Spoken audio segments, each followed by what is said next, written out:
Hello and welcome to this ET Now special. We're coming to you all the way from Harvard University, and joining me today is Professor Kenneth Rogoff. Thank you, Professor Rogoff, for joining us here on ET Now. I want to talk to you about the Indian economy. We have traveled with the finance minister. We're very honored that he's come to Harvard, by the way. Okay. And you were in India a few months ago, a few weeks ago maybe. And in July. Okay. So, a lot has happened since July. It was early days for the GST. It's now been over 100 days of the rollout of the goods and services tax. We've had the first quarter result for the GDP come out. There's clearly been a temporary blip. How is someone like you reading that? Is it just a short-term shock? Well, I saw what the International Monetary Fund said, which is that the transition, all the structural changes are having a short-term impact on the economy, but they raised their estimate of long-term growth to India for 8%. I thought that was quite striking. Obviously, an endorsement of the structural reforms and what they might do. Who knows? The devil is in the details, but the gross services tax is a phenomenal change. It's a change in the whole union of India, the governance, and so potentially could be fantastic. But it's hard to know. But it's often the case when you try to do a major structural reform, it involves some transition costs, and so the Indian economy slowed a bit. Again, the IMF predicts it's going to pick up over the next year. They have pretty strong growth in 2018. And while we're talking about the growth forecast, besides the goods and services tax, they also attributed demonetization as the other reason for the slowdown and for them cutting down the forecast. What are your views as far as demonetization goes? We all know about the book. We all know what you have said about demonetization in the past. Yeah, I mean, the idea of moving to a less cash society in India is a very good idea. And this has been going on for a long time. The people getting debit accounts, enfranchising people who are not part of the financial system. India's taken huge steps, and the demonetization was very theatric, but in a way a continuation of these steps. I mean, I've spoken that it's not exactly how I would have done it, and it probably had more collateral damage than it might have. But on the other hand, I think it communicated to the Indian people that the Prime Minister, the government, is very serious about tackling corruption, tackling tax evasion. So I think it'll take a few years to tell. Again, the IMF gave a pretty encouraging longer-term view, but who knows? So you were discouraged primarily because of the higher currency bill also that was introduced, right? The 2,000 rupee. The biggest thing is it's hard to do these things overnight, and I think that was one of the lessons from this. You have to do it very slowly. Yes, it would be nice if you could capture all the black money, but you don't have the infrastructure, you don't have the means really to do that. But I think finding ways to discourage the use of cash is very important. I wouldn't ban cash. I don't think you should go cashless. No, you can't. But so I think that was the biggest thing. They didn't have the new notes printed. I mean, that was the largest problem. But again, it's a step. I think it captures the spirit of what the government's trying to do. So, Mr. Arun Jaitley, the Indian finance minister, was yesterday in Columbia University, and I had a chance to be at that event. And one of the students questioned him and asked him that in a democracy, how could you not have transparency when it came to demonetization? And he said, because of the secrecy, they had to let go of transparency. What do you make of such a statement? Well, I mean, I haven't looked at it in India, but my view of how they should do it in the United States or advanced economies is you should put together a commission. It should be very But if everybody knows it's going to happen, what's the point? Oh, no, the point is that if you make it more difficult to use cash, in my plan, by eliminating large denomination notes, you can also put limits to the maximum size of cash transactions. There are other things you can do. Then it just makes it more difficult to use cash. But if you're just trying to capture the black money, they say they have records of bank accounts and transactions, and we'll sort things out later. But it's hard to do. The scale is just so huge; it's difficult. Yeah. But that said, I think it transmitted the seriousness of purpose, showing that, well, if this doesn't work perfectly, we'll do more. I mean, you definitely have that sense. but the government's very determined and can take other steps.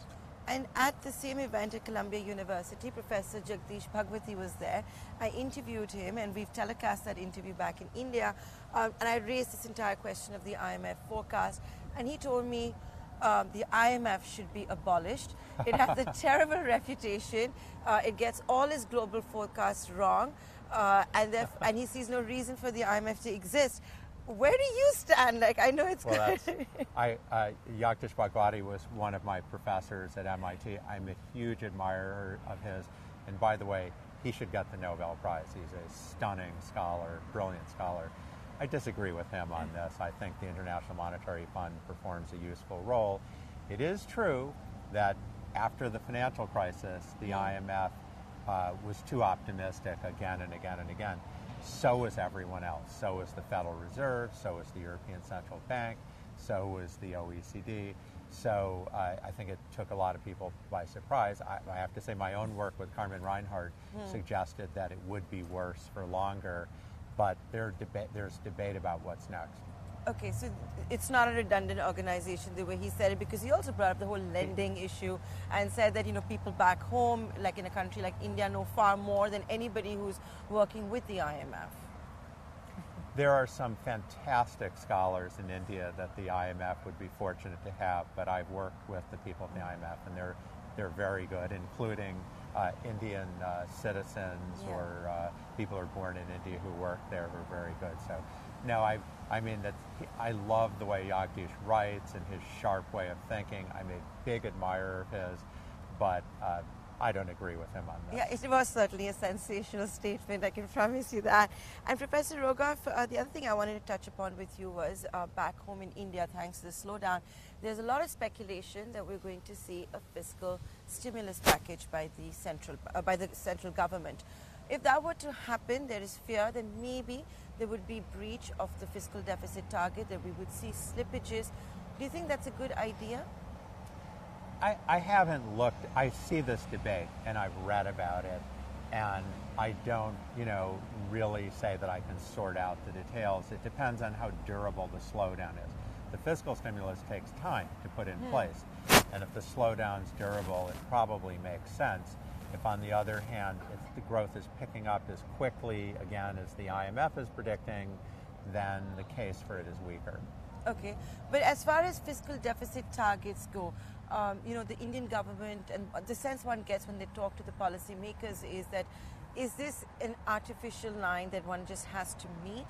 Would you agree with that, or should they just loosen the purse strings? Well, I think it's important to have a framework for how you set your fiscal deficits and communicate it. Because this government inherited these targets, right? Yeah, so it didn't have the flexibility maybe to set its own.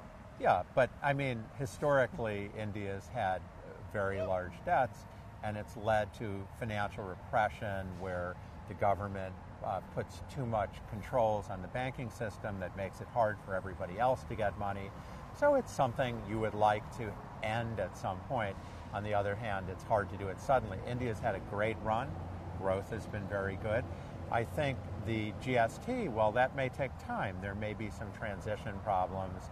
And if you need to use fiscal stimulus in order to foster structural reforms, I think that's a case where it's a good idea. So standard thinking is that if you're doing structural reforms and you need some stimulus around it, that's a reasonable thing to consider. But I haven't looked closely at the details, so But do you think that maybe GST, there's one criticism against GST, is that it was rolled out too soon after demonetization.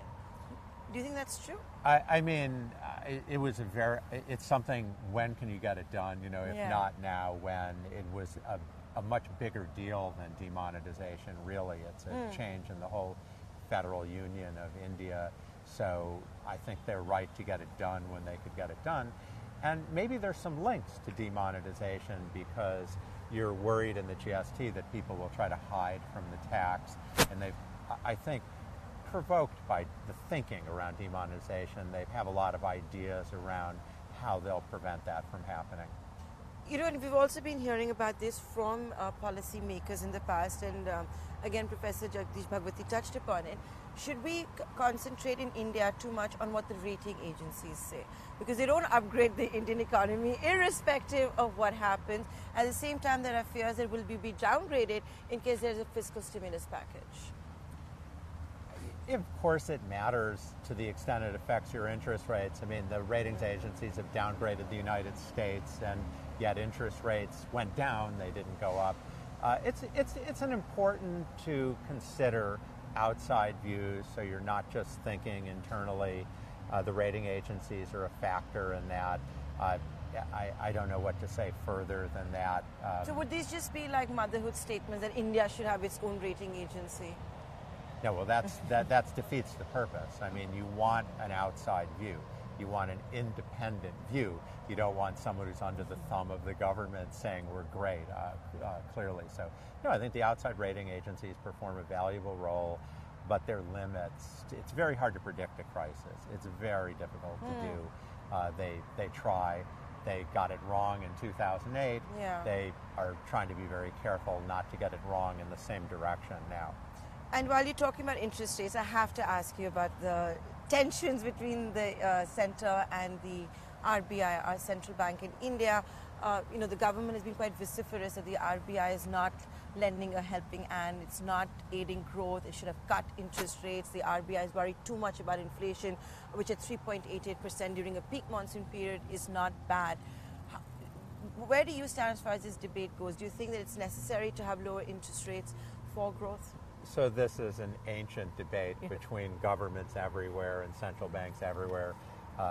One former head of the European Central Bank told me that he got 99 requests, complaints that interest rates should be lower for every one request that interest rates should be higher.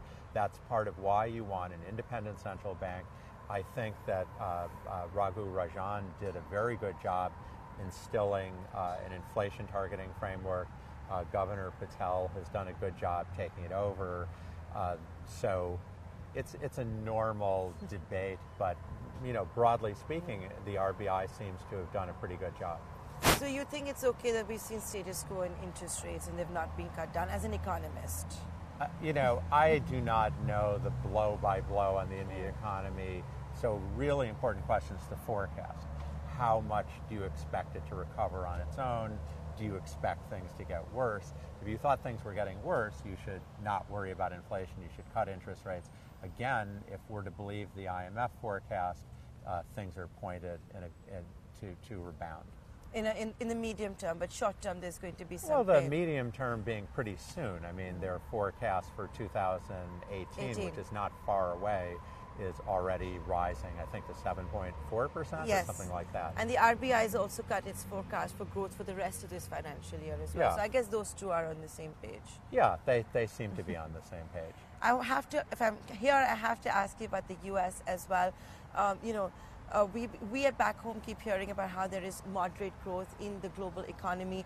A lot of the central banks are struggling to get inflation up, a totally different phenomenon from what we're seeing in India. If you were to see the Fed increase the rates as they've promised to, do we in India need to worry about capital outflows, or do you think it's been priced in? No, I think it's an issue for all emerging markets. If the Fed surprises the market and starts raising interest rates faster, it could put pressure. On the other hand, there's a lot of downward pressure still on global interest rates. I don't think Europe is going to move. I don't think Japan is going to move. China's been very loose policy. So if it's just the U.S. and they're just raising interest rates a bit, it's by far the most important central bank. But I think India will manage it just fine. If it's dramatic, that's another matter. And with what's happening on the dollar index, it has a cascading impact on economies like Of course. India as well. So do you think this kind of pressure is going to continue? With the dollar rising, it's very hard to predict exchange rates. So, But the fundamentals are not changing anytime soon, right? So I think this is the kind of phenomenon that you'll see. Volatile exchange rates is a fact of life. And it is true from my colleague Geeta Gopinath's work that a very large percent, between 80 and 90%, of Indian exports and imports are priced in dollars. So when the dollar moves, it has a big effect on people who aren't in the global economy versus people who are importing and exporting.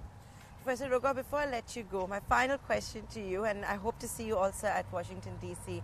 For the annual meet of the IMF and the World Bank. Would you say that the world is still looking at India as a sweet spot? Well, absolutely. I mean, the Indian growth story has been an improvement. When I was chief economist at the IMF in the early 2000s, I traveled to India a couple times. I gave speeches saying, you can grow at 8%. And people said, what are you drinking? You're crazy. You know, India can't grow at 8%. And now you're unhappy when growth isn't 7 or 8%. It's a big change. So I think it's promising, but there is an issue of inclusiveness where, you know, when you get this kind of growth rate, it can be more unequal. It's a big country and not everyone's benefiting the same. But I think India has made a lot of progress and, you know, is looking like, you know, an ever more important country in the global economy. Professor Rogoff, thank you so much for inviting us to Harvard University. My Thank pleasure. you.